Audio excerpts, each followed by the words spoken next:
जय हिंद दोस्तों, आपका स्वागत है आपके अपने यूट्यूब चैनल तैयारी वाला पे। दोस्तों आज हम आपके सामने करंट का एक न्यू टॉपिक लेकर उपस्थित हो चुके हैं। तो दोस्तों ये जो टॉपिक होने वाला है वह बजट जो इस बार पेश किया गया 2023-24 उसी को लेकर आपके सामने हम उपस्थित हुए हैं।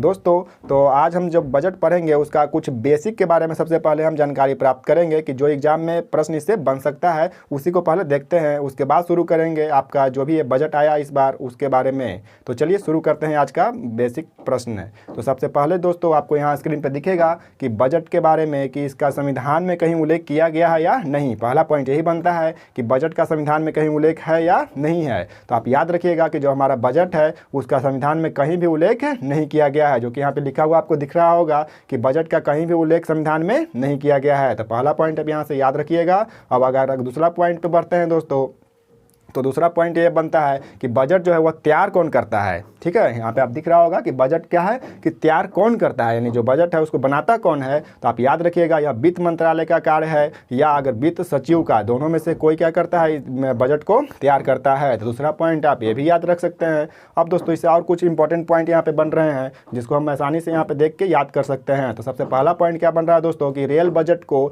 जनरल जो बजट होता है उससे अलग कब कर दिया गया था। ठीक है, क्या पॉइंट बन रहा है कि हमारा जो रेल बजट है उसको यानी जनरल बजट से अलग कैसे करनी कब कर दिया गया। तो याद रखिएगा आप यह किया गया था 1924 ईस्वी में। अगर दूसरा पॉइंट दोस्तों देखते हैं तो दूसरा पॉइंट आपके सामने है कि पुनः जब यह अलग किया गया था रेल बजट को आम बजट से या जनरल बजट से, उसमें शामिल यानी फिर कब कर लिया गया। तो याद रखिएगा यह 1 फरवरी 2017 को किया गया था और यह एग्जाम में पूछा भी गया है। हाल ही का जो एग्जाम हुआ था बिहार दरोगा का, उसमें यह प्रश्न आया भी था। ठीक है, तो यहाँ से आप ये भी पॉइंट याद रखिएगा। अगर नेक्स्ट पॉइंट पर बढ़ते हैं दोस्तों, अगला पॉइंट इसका कि पहला भारत का जो पहला बजट था वह कब पेश किया गया था। यानी जब भारत स्वतंत्र नहीं था तो उस समय जब बजट को पेश किया गया था दोस्तों, तो वह किया गया था आपका 1860 ईस्वी में। याद रखना है कब किया गया था, 1860 ईस्वी में। और किसने पेश किया था, तो यहाँ से याद रखिएगा यह किया था जेम्स विल्सन ने, जो कि यहाँ पे आपको दिख रहा होगा तीसरे नंबर पॉइंट पे। किसने पेश किया था, जॉन विल्सन ने। अब इसके आगे अगर हम बढ़ते हैं दोस्तों नेक्स्ट पॉइंट पे, तो नेक्स्ट पॉइंट क्या है कि स्वतंत्र भारत का पहला बजट किसने पेश किया। पहला प्रश्न ये बना कि भारत का पहला बजट पेश कब हुआ था, तो देख लिए। लेकिन अब क्वेश्चन क्या बन सकता है कि स्वतंत्र जब भारत स्वतंत्र हो गया उस समय बजट को किसने पेश किया और यह कब पेश हुआ। तो याद रखिएगा भारत कब स्वतंत्र हुआ था, तो 1947 में। तो उसी समय इसका बजट भी पेश किया गया था। और ये जो पेश करने वाले थे वह कौन थे, तो आप याद रखिएगा आर.के. शनमुखम शेट्टी। क्या नाम याद रखना है, आर.के. शनमुखम शेट्टी। अब भारत स्वतंत्र हुआ था 1947 में, तो 1947 में ही इन्होंने क्या किया था, बजट को पेश किया था। अब दोस्तों एक पॉइंट और इसका जो बनता है कि जो लास्ट पॉइंट के पहला गणतंत्र बजट कब पेश हुआ। ठीक है, आपको लास्ट पॉइंट यहाँ दिख रहा होगा कि पहला गणतंत्र बजट कब पेश किया गया। तो ये भी आप याद रखिएगा कि हमारा जो संविधान है वह कब बना था, तो यानी गठन वो लागू कब हुआ दोस्तों, तो हुआ था 1950 ईस्वी में, 26 जनवरी 1950 को। तो उसी वर्ष क्या किया गया था, इसको गणतंत्र यानी बजट को घोषित कर दिया गया था। ठीक है, कब 1950 में। जिसको पेश किसने किया था दोस्तों, तो जॉन मथाई थे वित्त मंत्री, वही क्या किए थे उस समय, इस बजट को पेश किए थे। तो दोस्तों ये कुछ इंपॉर्टेंट पॉइंट था। इससे आगे भी और देखते हैं कुछ बेसिक पॉइंट जो आपको दिख रहा होगा यहाँ पे कि भारत में, ये भी प्रश्न बनता है, कई एग्जाम में पूछा भी गया है कि भारत में अभी तक सबसे ज़्यादा यानी अधिक बार किसने बजट को पेश किया है। तो यहाँ पे आप याद रखिएगा नाम इनका, क्या नाम है, मोरारजी देसाई। क्या नाम है दोस्तों, एक बार 2 बार कॉल कीजिए आप बोल के इसको कि मोरारजी देसाई। कितना बार ये बजट पेश कर चुके हैं दोस्तों, तो ये 10 बार कर चुके हैं, जो कि अभी तक कोई ऐसा वित्त मंत्री नहीं आए हैं जो इतना बार बजट को पेश किए हैं। अब इसका अगला हम पॉइंट देखते हैं दोस्तों, तो ये पॉइंट क्या बनता है आपका कि भारत के ऐसे प्रधानमंत्री जो क्या प्रधानमंत्री रहते हुए अपने क्या किए, वित्त सचिव यानी जो वित्त मंत्रालय है उसको अपने पास रखा था। ठीक है, तो यहाँ से 3 ऐसे प्रधानमंत्री हुए हैं जो क्या थे, प्रधानमंत्री भी थे और साथ में क्या किए, अपना वित्त मंत्रालय भी अपने ही पास रखे थे। तो कौन कौन थे, ये भी नाम एग्जाम में कभी कभी पूछता है इनका नाम। तो सबसे पहला नंबर पर क्या है आपका, पंडित जवाहरलाल नेहरू जो कि प्रथम प्रधानमंत्री थे, वो हो जाएंगे। दूसरा नंबर पर कौन है, इंदिरा गांधी जो प्रथम महिला प्रधानमंत्री हैं, ये भी आप याद रख सकते हैं। और एक और है आपके कौन, राजीव गांधी सबसे युवा प्रधानमंत्री है। तीनों पॉइंट भी बन सकता है आपका स्टैटिक जीके में, ये भी आप यहां से याद कर सकते हैं। अब इसके आगे दोस्तों बढ़ते हैं हम, और जो हमारा मेन टॉपिक है जो करंट का कि जो इस बार जो बजट पेश किया गया 2023-24 में, उसके बारे में पढ़ते हैं। तो दोस्तों इसमें सबसे पहला पॉइंट एग्जाम में यही बनेगा कि जो ये बजट पेश किया गया वह कब पेश किया गया है। ठीक है, तो यहाँ से पहला पॉइंट याद रखिएगा कि जो बजट पेश किया गया है दोस्तों वह 1 फरवरी 2023 है तो 23 में पेश किया गया है, यानी हर एक बार यह फरवरी माह में ही पेश किया जाता है। तो कब किया गया? तो 1 फरवरी 2023 को। तो याद रखिएगा पहला पॉइंट। दूसरा पॉइंट क्या बनेगा कि इस बार का जो बजट है वह किसने पेश किया? तो यहाँ से आप याद रखिएगा कि भारत के जो वित्त अभी मंत्री हैं वह कौन है? तो निर्मला सीतारमण। उन्होंने ही क्या किया था? इस बजट को पेश किया था। कब? तो 1 फरवरी 2023 ईस्वी को। तो यहाँ से दोनों पॉइंट आप याद रखिएगा। अब दोस्तों एक पॉइंट और यहाँ से क्या बनता है कि जो बजट पेश हुआ है यह क्या है? अमृतकाल। भारत क्या अभी अमृतकाल में प्रवेश कर गया था इससे पहले, लेकिन इसका पहले वाला बजट में क्या बोला गया था कि भारत प्रवेश कर रहा है किसमें? अमृतकाल में। और जब प्रवेश कर गया अभी 2023 में, तो इसी चलते इसको क्या बोला गया? अमृतकाल का पहला बजट के नाम से भी जाना जाता है। तो यह भी आप याद रखिएगा, क्वेश्चन बन सकता है कि अमृतकाल का जो पहला बजट था वह कब पेश हुआ और किसने उनको यानी किसने उसे पेश किया? तो निर्मला सीतारमण याद करना है। अब दोस्तों एक प्रश्न यहाँ से और क्या बन रहा है कि जो हमारी निर्मला जो सीतारमण वित्त मंत्री हैं वह यहाँ पे क्या की हैं? 5वीं बार ये बजट को पेश की हैं। कितनी बार? 5वीं बार। जो कि जो यह कार्य करने वाली हैं वह प्रथम महिला हो गई हैं। तो यहाँ से एक प्रश्न एकदम वीवीआई पॉइंट है,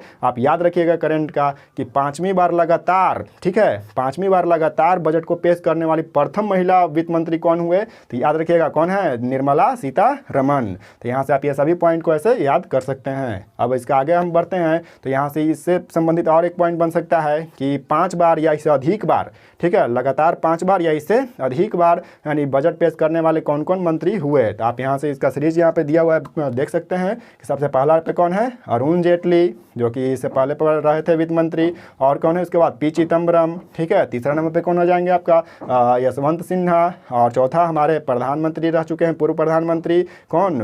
मनमोहन सिंह। और लास्ट में कौन है आपका? मोरारजी देसाई, जो पहले भी देख चुके हैं। कितने बार बजट पेश किए थे? 10 बार, याद रखिएगा। तो यहाँ से ये पॉइंट भी आप याद कर सकते हैं। अब इसके आगे हम बढ़ते हैं दोस्तों, तो कुछ निर्मला सीतारमण जो हमारे वित्त मंत्री हैं उनके बारे में कुछ जानकारी हम पढ़ लेते हैं। तो कहाँ से आती हैं और किस राज्यसभा में जब आती हैं तो किस क्षेत्र से चुन के आती हैं? तो दोस्तों हमारी जो निर्मला सीतारमण जो हैं वह संयुक्त यानी आंध्र प्रदेश की रहने वाली हैं। तो ये भी आप याद रखिएगा, पॉइंट एक भी एग्जाम में कभी कभी बना सकता है कि जो हमारे वित्त मंत्री हैं वह कहाँ की रहने वाली हैं? तो संयुक्त आंध्र प्रदेश की रहने वाली हैं। और यह किस क्षेत्र से चुनकर राज्यसभा में आती हैं दोस्तों? तो ये आप याद रखिएगा, कर्नाटक से चुनने के आती हैं। कहाँ से? कर्नाटक से। 2 पॉइंट यहाँ से आप याद कर सकते हैं। अब इसके आगे हम बढ़ते हैं अगर, तो 2023 का जो बजट में आते हैं तो यह क्यों इंपॉर्टेंट है तो इसके बारे में देखते हैं। तो सबसे पहला क्या याद रखना है यहाँ से कि जो 2023 में बजट जो पेश किया गया था दोस्तों, यह मोदी सरकार का अंतिम पूर्ण बजट है, क्योंकि इसी वर्ष क्या होने वाला है? हमारा आम चुनाव होने वाला है। और इस चलते इसको क्या बोला गया? मोदी सरकार का अंतिम पूर्ण बजट। ये भी आप याद कर सकते हैं। दूसरा नंबर अगर पॉइंट इसी पर देखेंगे तो क्या बनेगा कि इसमें जो भाषण दिया गया यानी 2023 में जो भाषण दिए हमारी वित्त मंत्री निर्मला सीतारमण वह कितने समय का था? तो आप यहाँ से याद रखिएगा कितने समय का है दोस्तों यह? तो 1 घंटा 27 मिनट। कितने घंटे का है? याद रखना है 1 घंटा और 27 मिनट का है। अब इसके आगे अगर बढ़ते हैं तो दोस्तों इनका जो पोशाक था, जो यह कपड़ा पहन के आई थी, उससे भी प्रश्न बन सकता है। कैसे प्रश्न बना सकता है यहाँ पे कि इस बार जो कपड़ा वो पहन के आई दोस्तों वह लाल रंग की एक साड़ी पहन के आई थी। क्या पहन के आई थी? लाल रंग की साड़ी, जिसका नाम क्या है दोस्तों साड़ी का? तो पोलम पल्ली। क्या नाम है? पोचम पल्ली नाम है दोस्तों उसका। साड़ी का नाम जो फेमस क्यों हो जाता है या इंपॉर्टेंट क्यों होता है यह कि यह तेलंगाना जो राज्य है हमारा, ठीक है, जो आंध्र प्रदेश से टूट कर बना है, वहाँ पे क्या हुआ कि एक जिला का नाम है दोस्तों नालदोंडा, ठीक है, याद रखना है नालदोंडा एक जिला का नाम है। वहीं पे क्या है एक पंचमपल्ली एक गांव है, वहाँ का यह पारंपरिक एक साड़ी है, ठीक है। तो उसी को यह क्या किए थे, बढ़ावा देने के लिए, आगे लाने के लिए उस क्षेत्र को यह साड़ी को पहनकर इस बार बजट को पेश की। तो यहाँ से ये सब पॉइंट को आप 1-2 बार पढ़िएगा तो आप आसानी से इसका दिमाग में सब घुस जाएगा और एग्जाम में इसे आप प्रश्न कर सकते हैं। अब दोस्तों इसके आगे हम बढ़ते हैं तो इससे पहले जो इन्होंने 4 और बजट पेश किया है तो उससे जो भी इंपॉर्टेंट पॉइंट बनता है वो सभी को यहाँ पे हम इंगित किए हैं। आप यहाँ पे देख के उसको भी याद कर सकते हैं। तो एक बार देख भी लेते हैं, रिकॉल कर लेते हैं, एक बार पढ़ भी लेते हैं उसको। तो सबसे पहला 2019 में जो ये बजट पेश किए थे उससे क्या क्या इंपॉर्टेंट पॉइंट बन सकता है एग्जाम के दृष्टि से, वो भी हम देख लेते हैं। तो दोस्तों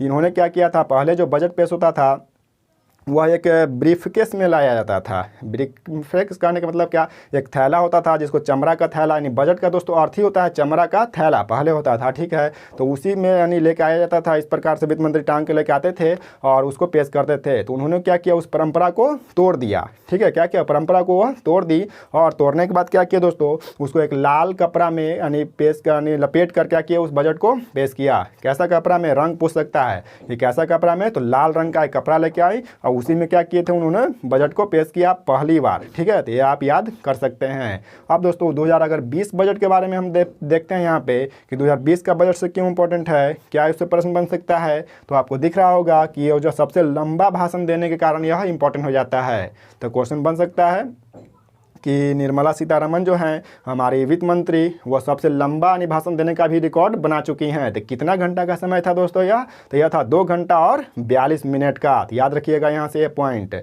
और नेक्स्ट पॉइंट एक और देखते हैं 2021 का। तो ये भी कुछ इंपॉर्टेंट है। तो क्यों इंपॉर्टेंट है, क्योंकि इस बार कोरोना काल था। कोरोना काल कहने का मतलब क्या, कोरोना वायरस से सबको अवगत होंगे ही किस प्रकार उसने यानी कहर बरसाया है पूरा वर्ल्ड में। तो यहाँ से प्रश्न ये बनता है कि इस बार जो बजट पेश हुआ था 2021 में, तो वह कैसा था, पेपरलेस बजट था। यानी उस बार कोई पेपर का यूज़ नहीं किया गया था और एक टैब लेके आई थी उन्होंने और पूरा टैब से ही क्या किया था, पूरा यानी बजट को उन्होंने पढ़ा था, ठीक है। तो यहाँ से पॉइंट आप याद कर सकते हैं। अब दोस्तों आगे जब बढ़ते हैं तो देखते हैं कि इस बार के बजट इंपॉर्टेंट क्या है, इसमें से क्या क्या प्रश्न बन सकता है। तो सबसे पहले आपको दिख रहा होगा सप्तऋषि लिखा हुआ, ठीक है। क्या दिख रहा है, सप्तऋषि। यानी इस बार जो बजट पेश हुआ दोस्तों, उसको नाम दिया गया था क्या, सप्तऋषि। क्यों नाम दिया गया, क्योंकि यह आम बजट को क्या करता है, 7 प्राथमिकताओं के आधार पर इसको बांट दिया जाता है, ठीक है। इस चलते इसको क्या नाम दिया गया है, सप्तऋषि। तो यह पॉइंट भी आप याद रखिएगा। अब आगे जब देखते हैं कौन कौन यह 7 पॉइंट है, आप यहाँ पे स्क्रीन पे दिख रहा होगा।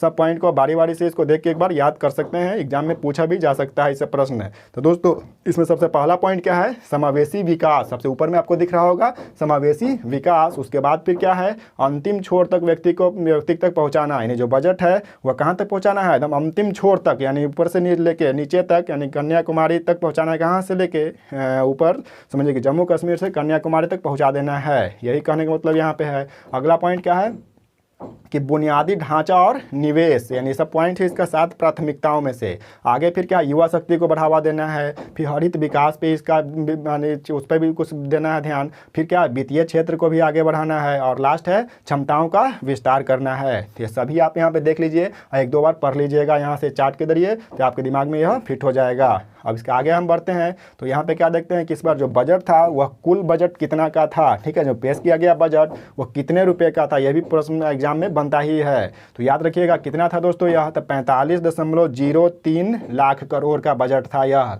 कितना का था, तो 45.03, 2-3 बार बोलिए, याद हो जाएगा आपको, ठीक है। कितना, 45.03 लाख करोड़ का यह बजट था। अब यहाँ से क्वेश्चन और बनेगा दोस्तों, क्या बनेगा कि जो पिछले वर्ष का बजट जो पेश किया गया था उससे यह कितना अधिक है। तो याद रखिएगा पिछले बार जो था 39.45 लाख करोड़ था लगभग में, तो उससे कितना अधिक हो जाता है, तो 5.58 लाख करोड़ क्या हो जाता है, यह बजट अधिक हो जाता है इस बार का। अब दोस्तों एक प्रश्न यहाँ पे एक पॉइंट और बन रहा है। तो पॉइंट क्या है वह कि वित्तीय वर्ष इस बार जो वर्ष हुआ वित्तीय वर्ष 2023 और 24, इसमें भारत की जो आर्थिक विकास दर है वह कितना रहने का अनुमान लगाया गया है। तो आप याद रखिएगा एग्जाम में ये पॉइंट एकदम बनेगा। इसमें इंपॉर्टेंट पॉइंट है कि यह कितना है, तो 6.5% रहने का अनुमान लगाया गया इस बार। यानी 23-24 का जो बजट है उसमें इससे पहले कितना लगाया गया था दोस्तों, यानी 22-23 में कितना लगाया गया था, तो आप याद रखिएगा वह कितना था, 9.2%। ये पॉइंट आप यहाँ से याद रखिएगा। अब नेक्स्ट आते हैं, अगर अगला स्लाइड में देखते हैं हम लोग कि इसमें जो रुपया जो इस बजट आया 45.03 लाख करोड़ वह कहाँ से आया है, ठीक है। तो इसमें पूरा को हम नहीं बताए हैं, लेकिन जो जो एग्जाम के दृष्टि से इंपॉर्टेंट है वह सबको यहाँ पे है, वो आप देख सकते हैं, याद कर सकते हैं। तो पहला इसमें क्या है दोस्तों कि पहला जो पॉइंट है वो कहाँ से आ रहा है, तो उधार लिया गया है, यानी कर्ज या अन्य कोई देदाता है वो उनसे आता है। तो उससे कितना % आता है दोस्तों इस रुपया, तो वह कितना है, 34%। याद रखिएगा यहाँ से कि किसने कितना का है, तो यह 34% का है। कहाँ से आता है 34%?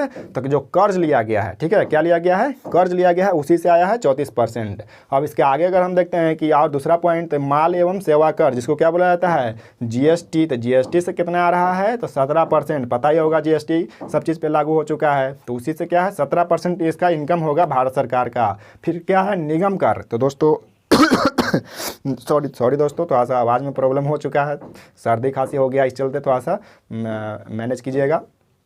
हाँ दोस्तों, क्या है, निगम कर, ठीक है। निगम कर से कितना परसेंट का इस बार आने वाला है, तो वह कितना है, 15%। याद रखना है कितना परसेंट, 15% कहाँ से आएगा, निगम कर से। और जीएसटी से कितना आएगा दोस्तों, 17%। और देयदाता यानी कर्ज के रूप में 34%, याद रखिएगा। नेक्स्ट है आयकर यानी इनकम टैक्स से कितना आएगा, तो 15% उससे आने वाला है। दोनों सेम है, निगम कर और आयकर, ठीक है, दोनों से कितना कितना 15% उसके आगे बढ़ते हैं, तो केंद्रीय उत्पाद शुल्क से कितना आएगा, तो 7% इससे होगा अर्निंग। और उसके बाद सीमा शुल्क से कितना होगा दोस्तों, 4%। तो आप चार्ट को याद कर लिए, 2-3 बार पढ़िए, याद हो जाएगा, इससे प्रश्न एग्जाम में बनता है। अब नेक्स्ट देखते हैं कि जो रुपया आया वह खर्च कहाँ कहाँ होगा, यानी किस किस क्षेत्र में कितना कितना खर्च किया जाएगा, उसके बारे में यहाँ पे हम लोग देख लेते हैं। तो सबसे पहला क्या है कि जो ब्याज जो कर्ज लिए हैं उसको देने में कितना परसेंट खर्च होगा, तो याद रखिएगा 20%। पहला पे वही पॉइंट बताया गया है, कितना होगा, 20%। दूसरा नंबर पे क्या है कि कर शुल्क में राज्यों के हिस्से पर कितना हो जाएगा, 18%। यानी राज्य को जो कर शुल्क देना है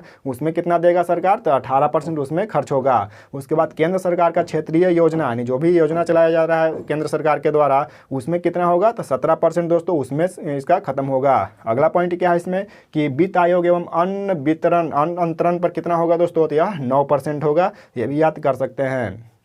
नेक्स्ट क्या है दोस्तों, आपको दिख रहा होगा यहाँ स्क्रीन पे कि केंद्रीय प्रायोजित योजना में कितना परसेंट, 9%। 3 चीज़ और यहाँ पे हम दिए हैं जो एग्जाम में बन सकता है कि अभी, क्योंकि यह सब फेमस वर्ड है। क्या है, पेंशन। पेंशन में कितना होगा, तो पेंशन में 4%। सब्सिडी में दोस्तों कितना, 7%। उसी प्रकार लास्ट में देखते हैं रक्षा क्षेत्र में कितना, तो 8%। आप ये भी पॉइंट याद कर सकते हैं। अब दोस्तों आगे बढ़ते हैं नेक्स्ट स्लाइड में कि इस बार जो रियल बजट है जो शामिल किया गया, तो 2017 में की में मिला दिया गया, तो उससे कुछ जो पॉइंट बनेगा वो सभी को यहाँ पे हम देखने वाले हैं। तो दोस्तों सबसे पहला क्या बन रहा है यहाँ पे कि जो भारतीय रेल के लिए जो पूंजीगत खर्च है वह बढ़ा दिया गया है। सॉरी, कितना कर दिया गया बढ़ाकर, तो 2.4 लाख, ठीक है, कितना 2.4 लाख करोड़ रुपया का कर दिया गया है, इसको बढ़ा दिया गया है इस बार का बजट में, जो तक क्या है अभी तक का सर्वाधिक बढ़ाया गया है। इससे पहले इतना नहीं बढ़ा था। तो आप ये भी पॉइंट याद रखिएगा, एग्जाम में पूछ सकता है कितना बढ़ाया गया है, तो 2.4 लाख करोड़ रुपए, जो कि यहाँ पे आपको दिख रहा होगा स्क्रीन पे।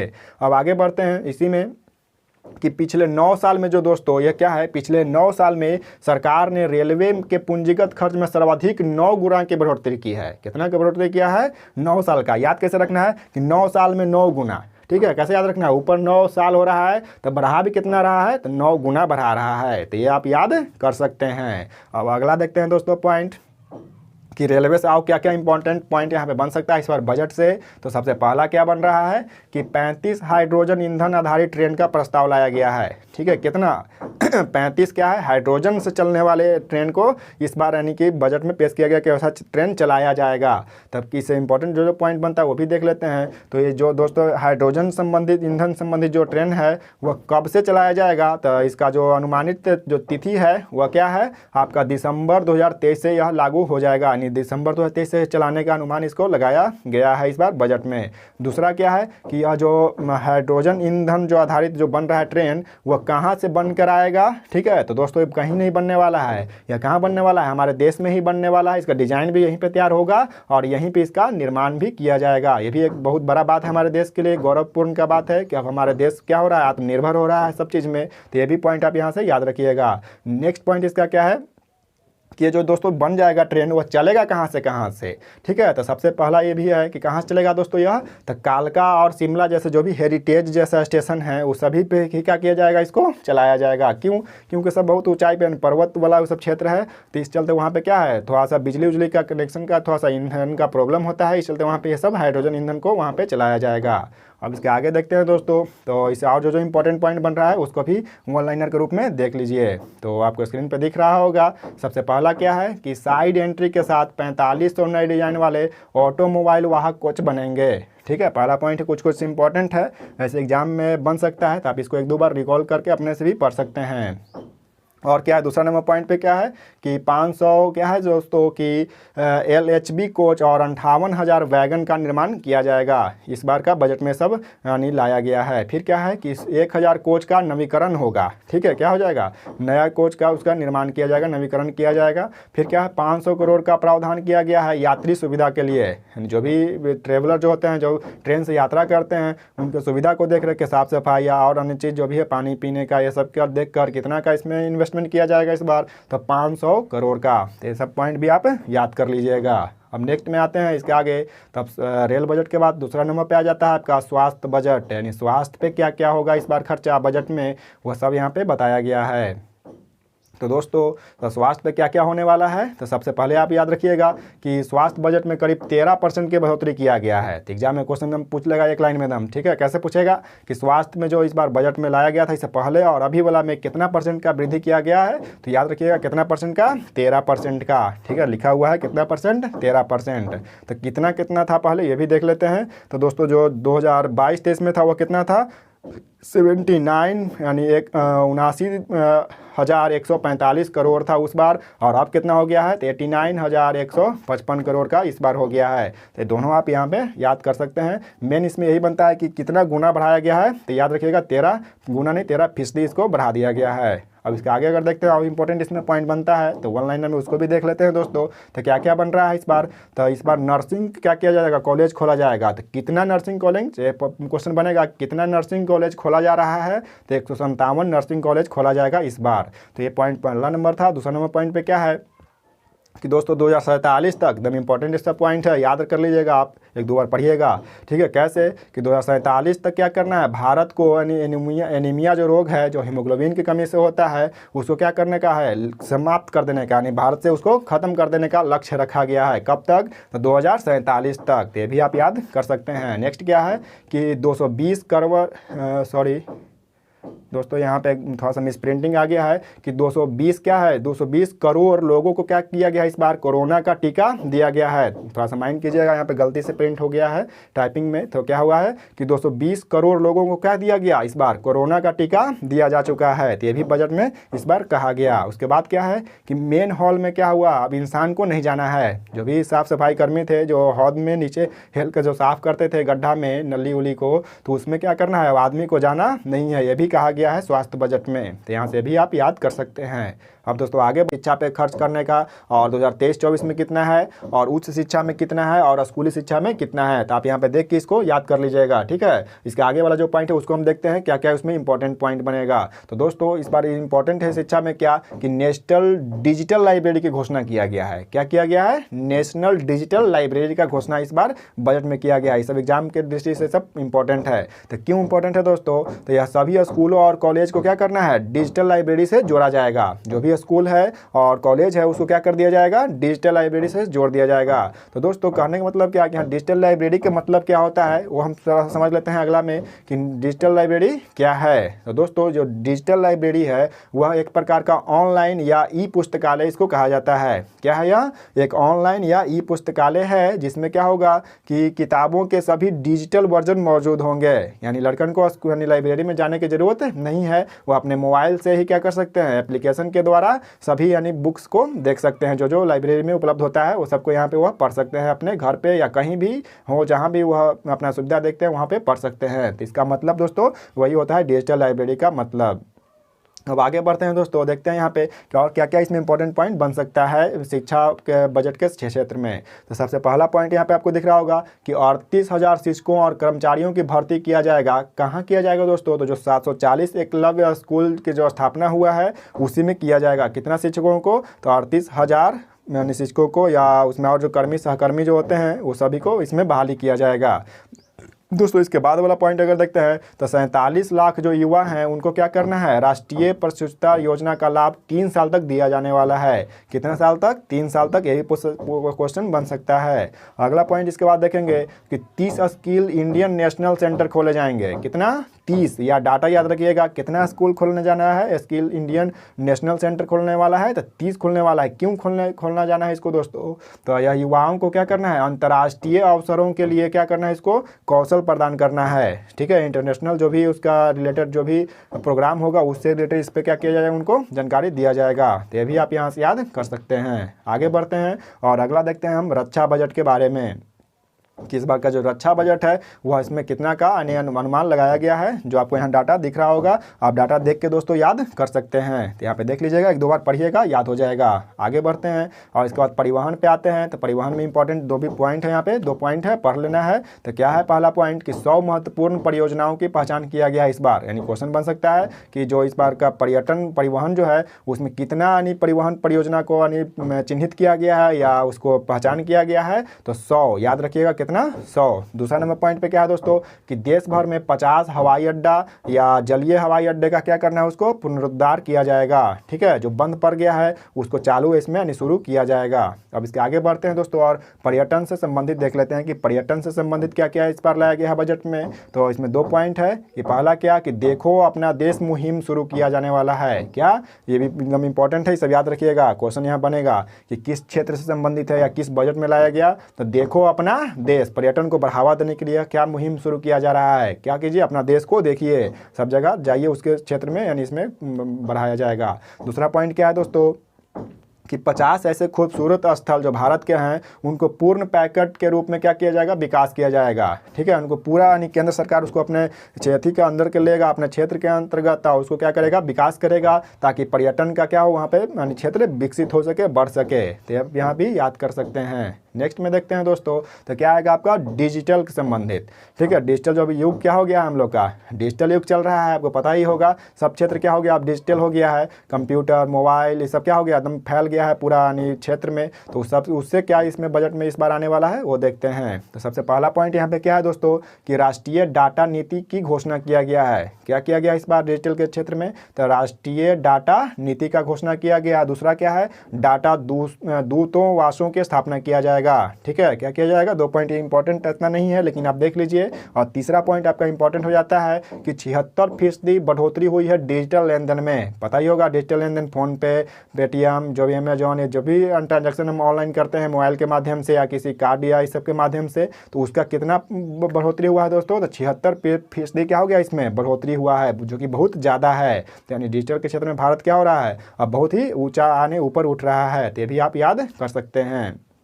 नेक्स्ट आते हैं दोस्तों, तो नेक्स्ट में क्या है आपका इसमें कुछ कार्यक्रम जो इंपॉर्टेंट है उसको हम एक जगह एकत्रित किए हैं एग्जाम की दृष्टि से। ये बहुत इंपॉर्टेंट है कि इस बार का बजट में कौन कौन कार्यक्रम आया। तो आप यहाँ से याद कीजिएगा, पहला नंबर कार्यक्रम क्या है दोस्तों, कृषि वर्धक निधि। तो याद कीजिएगा ये क्या है, कृषि वर्धक निधि का इस बार स्थापना किया गया है। तो इसका मतलब क्या होता है दोस्तों, इसका एग्रीकल्चर एक्सीलेटर फंड है। ठीक है, क्या है यह, एग्रीकल्चर यानी खेती से संबंधित यह एक यानी कार्यक्रम लाया गया। तो इसको आप याद करिएगा। दूसरा नंबर पॉइंट यहाँ पे क्या है दोस्तों, पीएम प्रणाम। क्या है, याद रखिएगा, यह क्या है, पीएम प्रणाम। इसका कार्यक्रम का घोषणा किया गया। तो इस जो कार्यक्रम आया है दोस्तों, इसका उद्देश्य क्या था लाने का, तो इसका जो उद्देश्य है दोस्तों वह खेती बाड़ी में जो रसायन का यूज करते हैं किसान, उसको क्या करना है, संतुलन प्रयोग करना है। और इसके स्थान पर जो भी यानी कि वैकल्पिक उर्वरक होता है उसका उपयोग को बढ़ावा देना है इसमें। ठीक है, यानी रसायन वाला जो भी उर्वरक होता है उसका यूज कम करना है, संतुलित मात्रा में ही करना है। और जो भी वैकल्पिक होता है यानी जो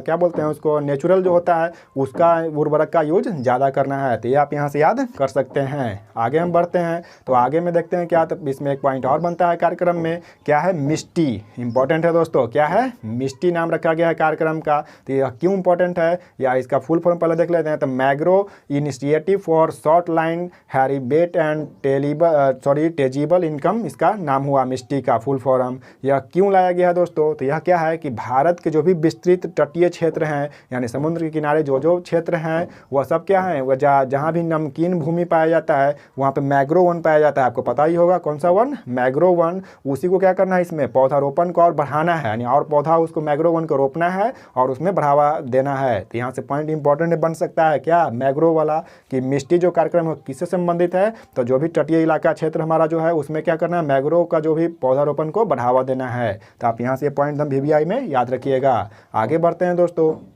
और इस बार जो बजट से जो भी मोस्ट और इम्पोर्टेंट जो बन रहा है पॉइंट, उसको हम एक जगह कलेक्ट कर दिए हैं और सबको हम बारी बारी देख लेते हैं। तो सबसे पहला नंबर पॉइंट क्या है दोस्तों आपके सामने, कि इस बार जो मोटा अनाज जो है 2023 क्या है, मोटा अनाज का वर्ष घोषित किया गया है। ये भी पॉइंट आप याद रखिएगा करंट की दृष्टि से। और जो ये मोटा अनाज है दोस्तों, इसको क्या किया गया इस बार, जो हमारी वित्त मंत्री हैं निर्मला सीतारमण, उन्होंने इसको मोटा अनाज न कह के श्री अन्न कहा। क्या कहा, इंपॉर्टेंट हो जाता है, क्या बोला है उन्होंने, श्री अन्न, यानी उसको बहुत यानी क्या बोला जाता है, उसको रिस्पेक्ट के साथ वर्ड को यूज किया उन्होंने, श्री अन्न। तो इंपॉर्टेंट इस चलते हो जाता है और ये प्रश्न एग्जाम में बन सकता है। तो आप याद रखिएगा क्या संबोधन किया है मोटा अनाज को, तो श्री अन्न कहकर उसको संबोधित किया है। किसने, हमारी वित्त मंत्री निर्मला सीतारमण।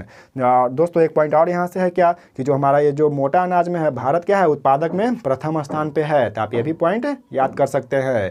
दूसरा नंबर पॉइंट क्या इसमें बनता है दोस्तों, कि राज्यों के लिए 50 साल की ब्याज मुक्त ऋण योजना की यानी शुरुआत किया गया है। यानी जो भी हमारे स्टेट हैं भारत में, वह सबको क्या दिया जाएगा, 50 साल का यानी ब्याज मुक्त ऋण दिया जाएगा। अगर केंद्र सरकार से राज्य अगर लोन लेता है तो वह कितने साल तक उस पर यानी टैक्स नहीं देना होगा उसको, तो 50 साल तक। तो ये भी आप याद कर सकते हैं। नेक्स्ट पॉइंट क्या इसमें बनता है, तीसरा नंबर, महिलाओं के लिए, ठीक है, यानी महिलाओं के क्षेत्र के लिए क्या किया गया, इसमें 2 लाख की बचत योजना शुरू किया गया है, सिर्फ महिलाओं के लिए। कितने रुपये का, तो 2 लाख का। तो ये भी आप याद कर सकते हैं। और कुछ पॉइंट है आगे देखते हैं हम। तो अगला क्या है, कि जो 5G मोबाइल आया है, पता ही होगा आपको, अब क्या आ गया है, 4G से अब जमाना क्या आ गया, 5G में एंट्री कर गए हैं हम लोग। तो जो 5G है दोस्तों, उससे जुड़ी 100 लैब खोला जाएगा, 100 प्रयोगशाला खोला जाना है। क्यों, क्योंकि इसको क्षेत्र को और बढ़ावा है अच्छा से, यानी 5G को लॉन्च करवाने के लिए और उसका विस्तार करने के लिए क्या किया जाने वाला है, तो 100 प्रयोगशाला का स्थापना किया जाएगा दोस्तों। तो ये भी आप याद कर सकते हैं। नेक्स्ट पॉइंट क्या है,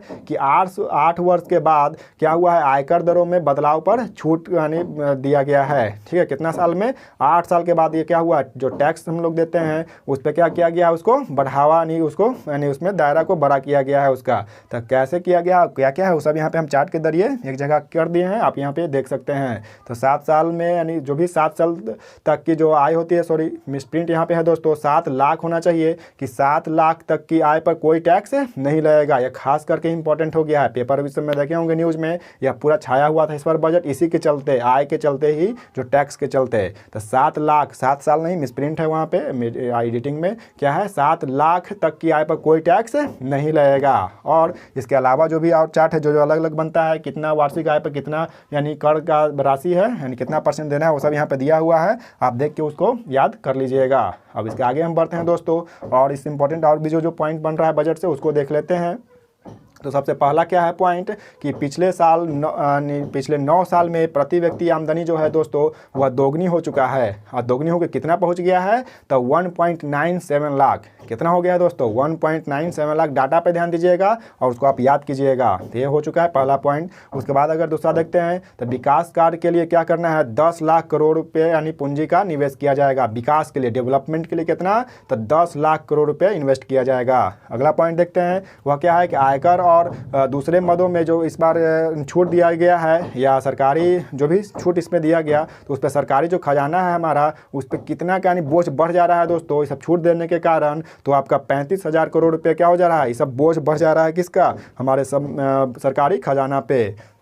तो ये भी आप पॉइंट याद कर सकते हैं। नेक्स्ट पॉइंट पे आते हैं, कि बुनियादी ढांचे पर 33% की बढ़ोतरी केंद्रीय कानून मंत्रालय को 18.7 लाख करोड़ यानी लगभग 19 करोड़ रुपए क्या दिया जाएगा, उसको दिया जाएगा। तो ये भी आप डाटा याद कर सकते हैं। और इसके बाद दोस्तों इंपॉर्टेंट ये पॉइंट बन जाता है, क्यों, क्योंकि 2024 में जो आम चुनाव होने वाला है, उसको लेकर जो वोटिंग होता है, जो वोट दिया जाता है, उसमें जो मशीन यूज़ किया जाता है दोस्तों, ईवी जिसको क्या बोला जाता है, ईवीएम, इलेक्ट्रॉनिक वोटिंग मशीन, उस पर भी क्या किया जाएगा, खरीदने के लिए इसमें भी क्या किया गया है, इस बार बजट में रखा गया है कि वो मशीन को खरीदा जाएगा, इसके लिए कुछ बजट में रखा गया। तो ये भी आप याद कर सकते हैं। और जो उसका लास्ट पॉइंट बनता है, वह कृषि का ऋण लक्ष्य, ठीक है, कृषि ऋण लक्ष्य कितने का है दोस्तों, तो वह है आपका 20 लाख रुपये का। तो यहाँ से आप सभी पॉइंट को पढ़िए 1-2 बार और याद कर लीजिए, जो कि एग्जाम में अगर पूछता है तो आसानी से उसको आप बना लीजिएगा। अब आगे बढ़ते हैं दोस्तों।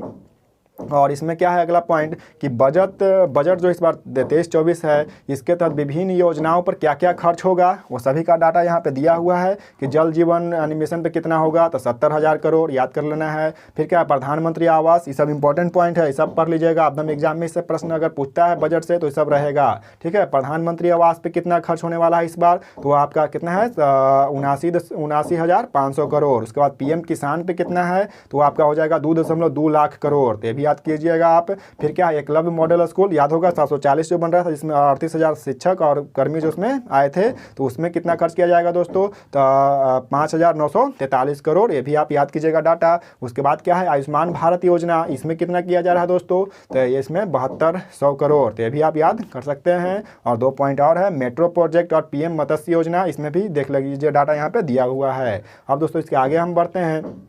और 2000 जो इस बार 23 और 24 के तहत विभिन्न मंत्रालय जो हैं उसमें आवंटित राशि, उसमें क्या क्या मंत्रालय में कितना कितना दिया गया है, वो सभी का डाटा यहाँ पे दिया हुआ है। आप बारी बारी से पढ़ के उसको याद कर सकते हैं। तो दोस्तों इस प्रकार हमने क्या देखा, बजट को आज पूरा एनालिसिस किए बजट के बारे में कि क्या क्या प्रश्न एग्जाम में बन सकता है, और यहाँ पर हम लोगों ने उसका आज पूरा पढ़ लिया। तो दोस्तों कैसा लगा यह वीडियो आप हमारे कमेंट में ज़रूर बताइए। अगर दोस्तों अच्छा लगा होगा तो वीडियो को लाइक कीजिए और अपने दोस्तों को शेयर भी कीजिए ताकि वो भी इनका लाभ उठा सकें। और दोस्तों अगर आप चैनल पर नए हैं तो चैनल को सब्सक्राइब जरूर कीजिए, और इसी तरह मिलते हैं एक नए वीडियो के साथ। तब तक के लिए दोस्तों धन्यवाद। जय